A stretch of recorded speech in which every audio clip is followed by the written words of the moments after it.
తమిళనాడు తూతుకుడిలో ఒక ఇస్రో సంబంధించిన ఒక లాంచ్ ప్యాడ్ని అక్కడ ఏర్పాటు చేయడం జరిగింది. ఇది చాలా హర్షణీయమైన విషయమే.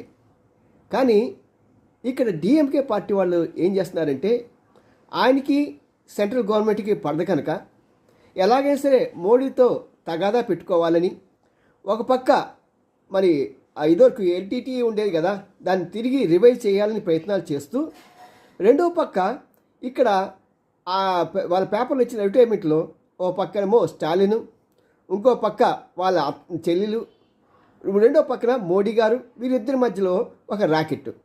ఇంతవరకు బాగానే ఉంది.